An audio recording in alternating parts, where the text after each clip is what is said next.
I'm Andrew J. Boyle. Welcome to North by Norway.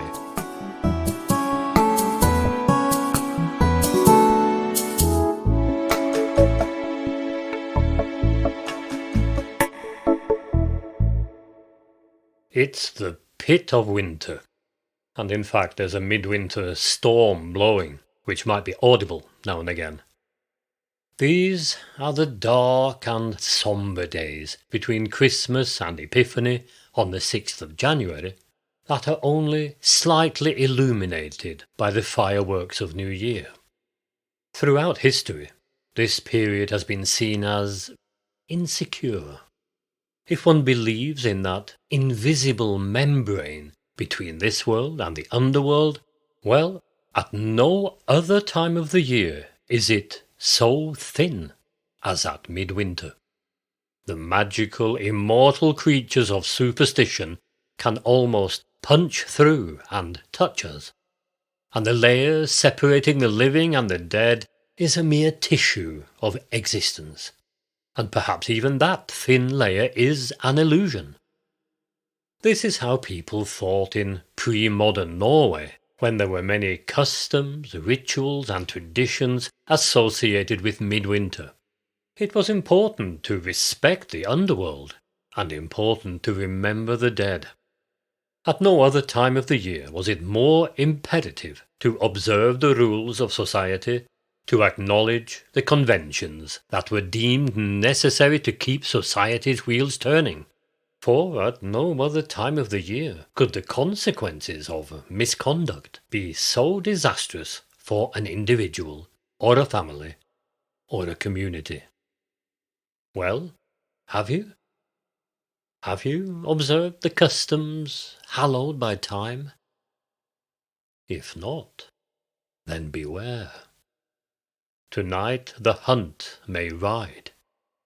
Tonight the hunt may try to carry you away, the wild hunt of Odin, the Oskoreia.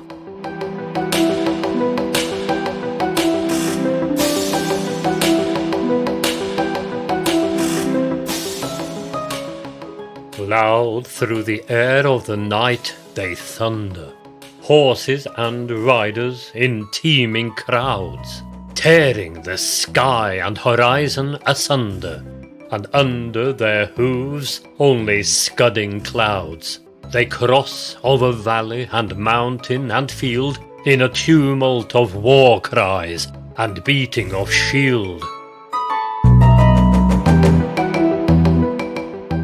Any traveller this night will be filled with foreboding to hear the stampede of the wild hunt of Odin.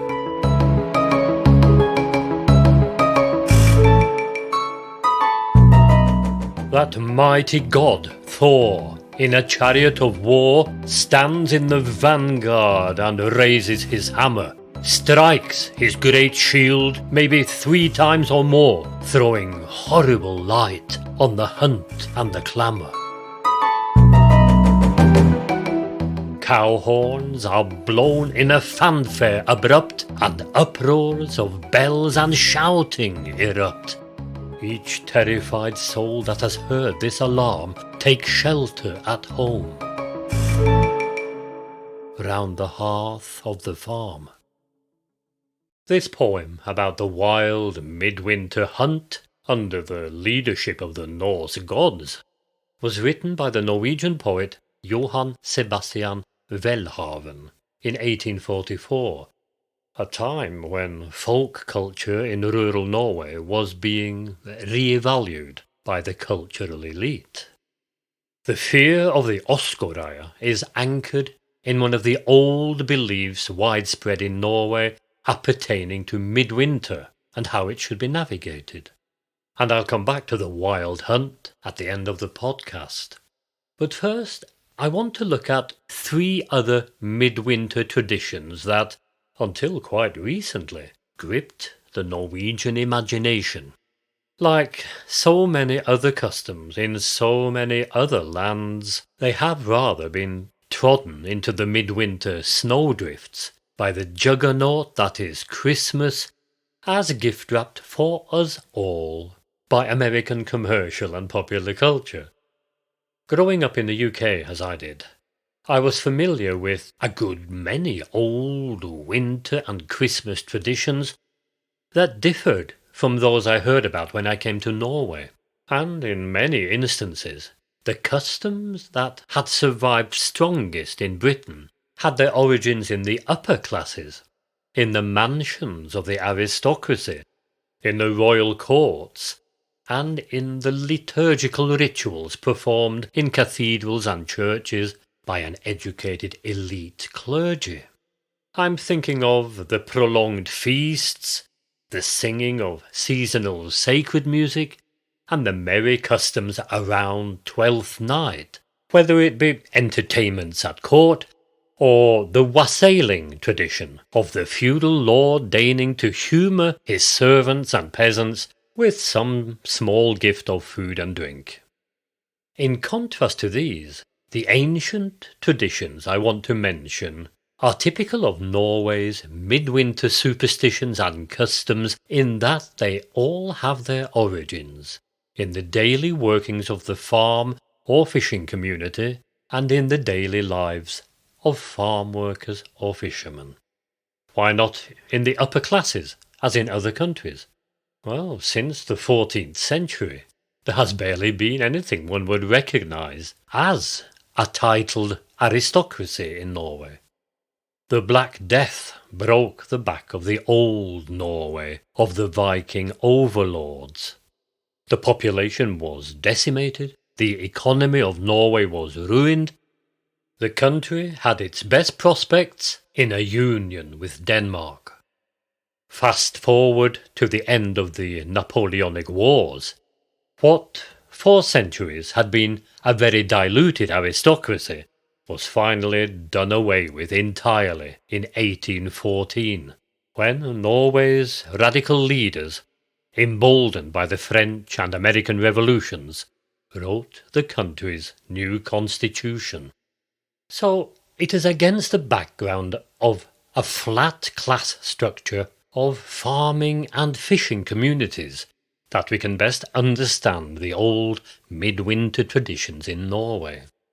The three I want to look at are Haugabonden, the ancient farm elf, Julebukken, Norway's own version of the mumming traditions common across Europe, and Eldbjørgdagen, the day when the glowing light in the hearth was honoured. Og det var den heilaga julaftens kveld. This is the ancient ballad Haugabonden. Finnelig mar, og da han kom seg i rosens lund, da hørte han hvor Haugabonden rimar. Known in countless versions in the rural and coastal regions of Norway. Det lides på bånår, hvor Haugabonden dansar og rimar. Haugabonden means literally the mound farmer, or the farmer in the mound. What sort of mound we're talking about depends on your geography. In farming communities, the mound was the huge pile of rocks that had been cleared from the land to create this farm, and the mound farmer was the elfin spirit of the original settler of this farmland who had cleared the fields. In coastal communities, the mound was the burial cairn raised over the ship, often a Viking ship, of the sailor and warlord who had brought affluence to his community. In this case, the mound farmer is the elfin spirit of the chieftain. Common to both, Haugabonden was there to protect the farm as it passed from generation to generation. He was a diminutive figure, only rarely seen, but throughout the year he kept watch on the workings of the farm, looked in on the animals to check their welfare, maybe lent a helping hand when no one was looking. Eventually, the figure of Haugabonden melted together with the rural elf known as the Nisse or Låvenisse, that is to say, the barn elf. Every farm in Norway, from Poland north to Skagerrak south, has its Nisse superstitions. Like Haugabonden, the Nisse helps out on the farm when no one is looking.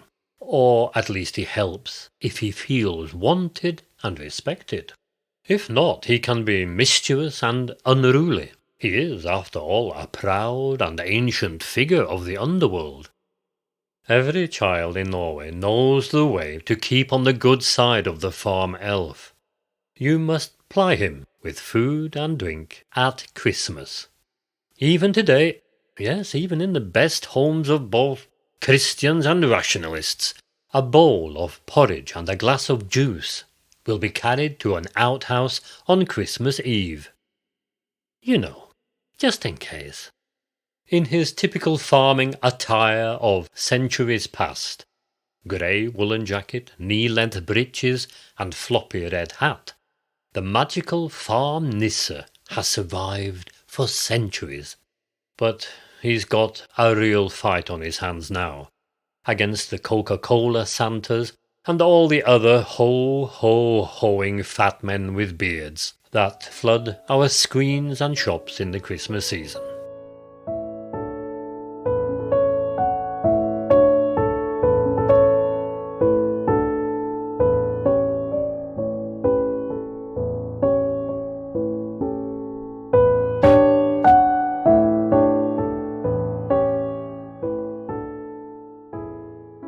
Now, Julebukken, the Yuletide goat.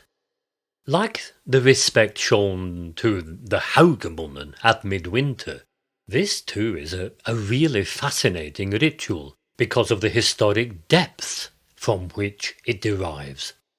As far back as written records go, we see farming communities choosing a goat for their midwinter feast, a custom that is thought to have its roots in a fertility rite, something that was especially important as the fulcrum of the old year tipped over again, pointed towards longer days and warmer weather. Well, one needed the gods of fertility on your side. In more recent centuries, not only in Norway but across Scandinavia and parts of Northern Europe, the actual Yuletide goat gained a metaphoric brother. To liven the days between Christmas and Epiphany, 13th day of Christmas, a great goat puppet was made to lead a procession of the liveliest young men in a village from farm to farm. Here's a description of the practice from Helgeland in northern Norway. The leader of the Julebukk youths carries on a pole a mask made either from the skull of the goat or from its cranial skin, and the jaw is arranged so that it can be opened and closed at will. The pelt of the goat is draped over the leader's shoulders. The skull and pelt were removed from the Yuletide goat when it was slaughtered, and put aside for the Julebukk custom. Well, in some instances, this already pretty alarming figure could be even more frightening. Flint and fire steel were attached to its throat in such a fashion that every time the jaw opened, sparks flew out. In ways that predate similar customs now associated with Halloween, the young people in processions with the Yuletide goat would dress up in outlandish costumes so as not to be recognized, and the whole group would move from farm to farm demanding food and drink. There are still remnants of this custom in rural communities today.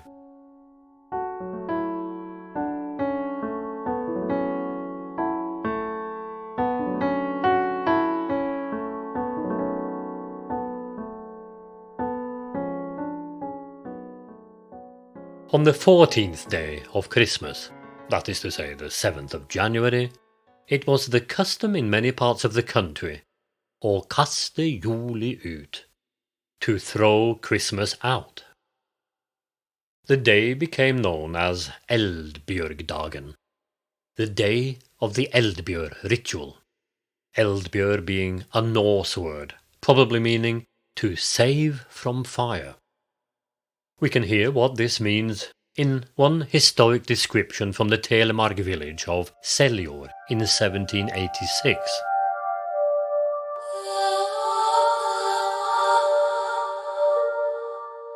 On this day, the local people drink a toast in beer to honor the returning light of the sun.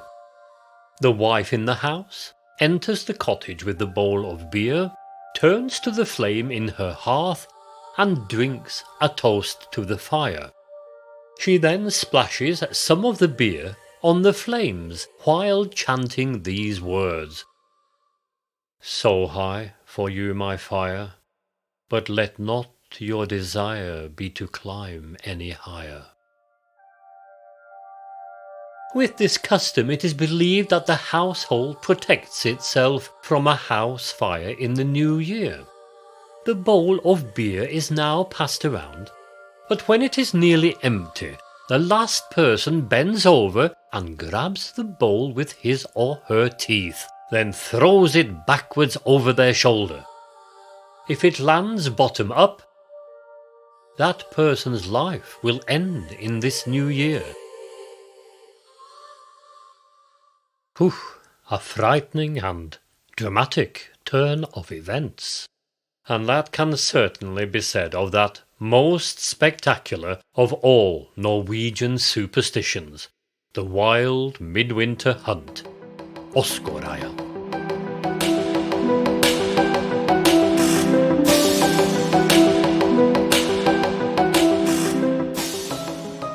The Oskoreia defies all reason, riding the winter's blackest nights, riding through the Christmas season, carousing again with trolls and with sprites. Low they swoop over barn and stable, the terrible hunt of legend and fable. With good customs, farmer, the spirits placate, or the Oskoreia will stop at your gate.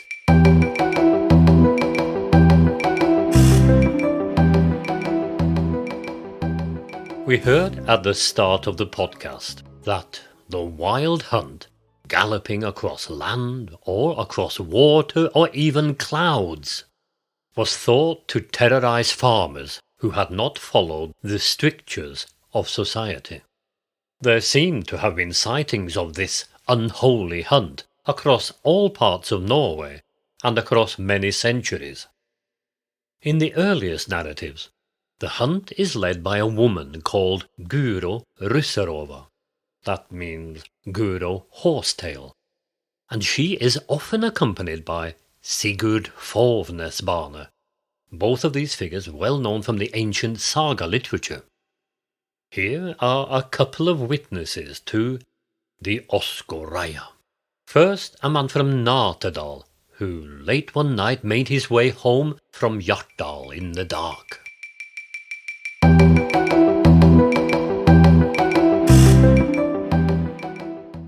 As he walked along, he heard behind him a terrible din, and when he turned to look, he saw the Oskoreia come galloping.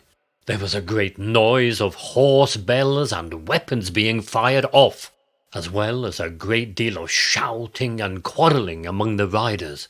Guro's troop were annoyed with her because they were hungry, but she replied that they should wait until they got to Natedal, for there would be plenty to eat both for them and for the horses. When the man heard this, he trembled and was afraid, because he realized it was his own farm and storehouse that Guro and her wild hunt were going to raid. The riders were now so close to him, there was no way he could make his escape. He threw himself out of the way and laid himself down on his back on the ground, with his arms stretched out like a crucifix. When Guro came right before him, she stopped and shouted to her followers, "Wait! Look! There is a sign of the cross!" They didn't dare ride past the man, but instead made a long detour. This gave the man enough time to get back to his farm, take his tar brush and make a sign of the cross over the doors of all his barns and houses. And here's a tale of a man called Steinar Ormundsson from Skarperud. Steinar was the great-grandfather of the Steinar Ormundsson who now farms at Skarperud. One Christmas Eve, he saw the Oskoreia.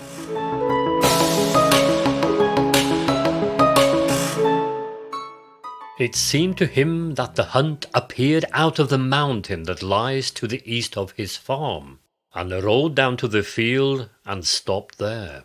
It was a fine, open and flat piece of land. They took the saddles off the horses and started a dance that was high-spirited and lively. Guro led all the dances, and to Steinar she seemed the most attractive girl he had ever laid eyes on, although she was indeed hefty and buxom. However, as she whirled in the dance, Steinar caught sight of her tail, and before he could stop himself, he had called out from his hiding place, "Guro, your tail is showing!" And at that moment, the whole throng of them threw themselves onto their horses and rushed up into the sky with the most terrifying commotion and uproar.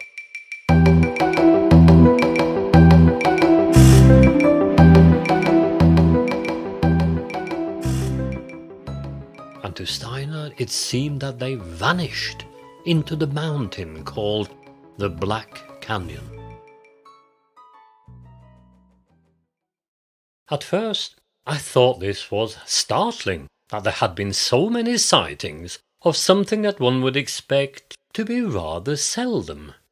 Well, I mean, a midwinter stampede of the dead of the underworld on flying horses.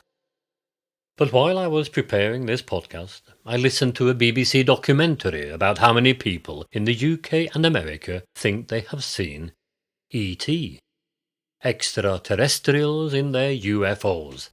And well, a few things seem to fall into line. As I mentioned, Oskoreia means the terrible or terrifying ride, but the word Osko closely resembles Åskår, which is, of course, the name of the great fortress home of the Norse gods. So, during the 19th century, as the Norwegians revived the legends of the ancient gods, so the name of the frightening Oskoreia gradually changed to Oskoreia. And the saga figures of Guro and Sigurd were demoted. Now the greatest gods of all, Odin and Thor, led the charge of the midwinter hunt. The lasting appeal of this wonderful legend is illustrated by the fact that the enormously popular video game Assassin's Creed has one particularly challenging quest called the Oskoreia Festival.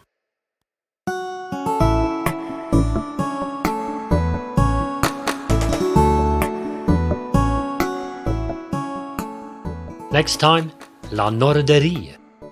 Norwegians in Paris. But for now, tusen takk for at du hørte på. Thanks for listening.